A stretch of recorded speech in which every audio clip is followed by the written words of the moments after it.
All right, let's just jump right in. We've all been there, right? Sitting in a language class, repeating phrases, trying to cram verb conjugations into your brain. But have you ever stopped to think about the why?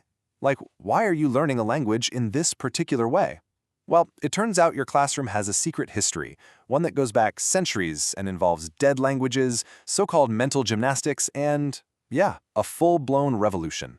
It's such a great question because the answer is not what you'd expect. You see, the way you're taught a new language today is the result of this long, sometimes kind of strange but totally fascinating debate about what it even means to know a language. So let's trace that history and we'll see how we got from translating ancient texts to just trying to order a coffee in a new city. So our story kicks off in an era where, believe it or not, the goal of learning a foreign language had almost nothing to do with actually speaking it. It was all about training the brain. Yeah, for hundreds and hundreds of years, the most popular foreign language in the Western world was Latin. And since Latin was, a dead language, nobody was really learning it to chat with their Roman neighbors. The methods used to teach it were super rigorous, very analytical, and totally text-based. And that became the default, the template for teaching all other languages, even the ones people were actually speaking. This whole approach got a name, the grammar translation method.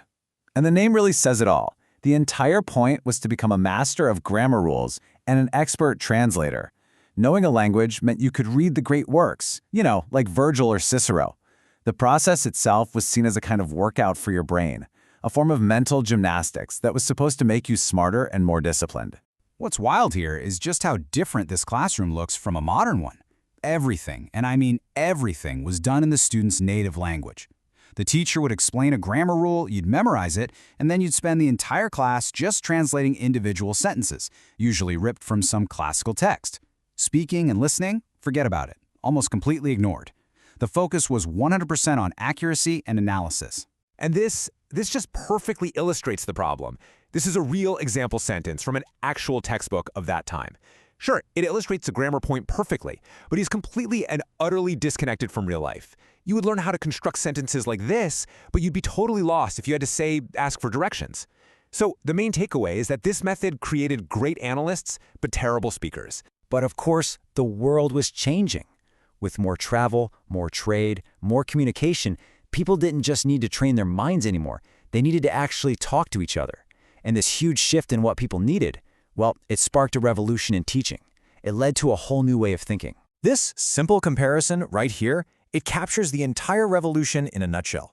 The goal pivoted from being purely academic to being intensely practical, and that changed everything. The words you learned were suddenly about daily life, not ancient literature. The activities you did in class were different. The focus was no longer on perfect word-for-word translation, but on just successful communication. And this wasn't some slow, gradual change. It was a rebellion. Linguists, teachers, and thinkers all across Europe started arguing that the old way was just plain broken. They were convinced that language teaching should be based on science, specifically the science of phonetics and how kids naturally learn to speak their first language. You can really see the momentum building here. These reformers were all about the idea that spoken language comes first and the written word is secondary. They literally founded organizations just to study the actual sounds of speech. And they started designing lessons based on watching how people, especially children, learn their first language, through context and listening and repetition, not by memorizing a bunch of abstract rules. Okay, so to see how these big global ideas actually play out in the real world, let's look at a really fascinating case study, the nation of Turkey, which went through its own profound language revolution. This timeline shows a nation that was constantly changing. Back in the Ottoman era, learning a foreign language, mostly French, followed that old classical grammar translation method we talked about. But with the founding of the Republic, everything got turned on its head. Mustafa Kemal Atatürk launched all these reforms to modernize the nation, and language was right at the heart of that whole project. Atatürk's big vision was to purify and standardize the Turkish language itself, to make it way easier for every single person to read and write. And this focus on making language practical and accessible for the whole nation, it perfectly mirrored the goals of that global reform movement. It was all about moving language from being this elite academic thing to a tool for modern life. But here's where we see this really interesting tension that developed over time. Ataturk was a huge believer in teaching foreign languages as subjects so Turkey could learn from Western science and ideas.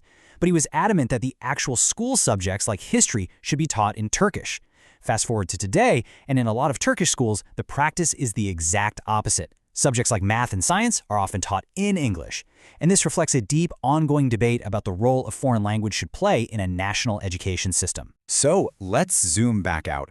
All these revolutionary ideas from the reform movement didn't just, stay in stuffy academic journals. They all came together to form a completely new and, for its time, pretty radical way of teaching in the classroom.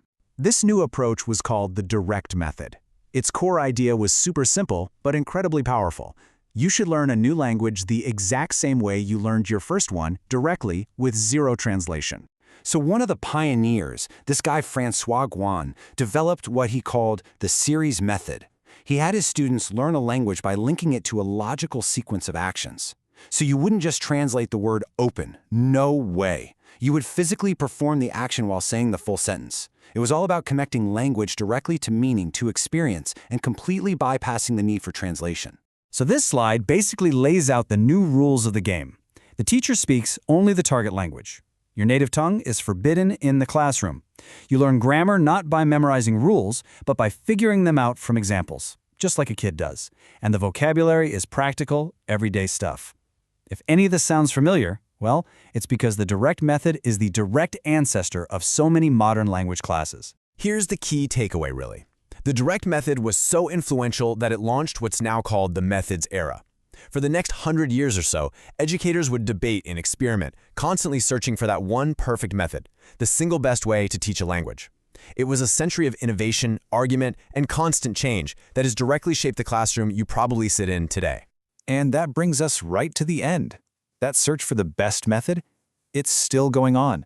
From those old-school grammar drills to fully immersive conversations, you've probably experienced bits and pieces of this long history yourself. So after seeing where all these ideas came from, what do you think? What does the ideal language class actually look like?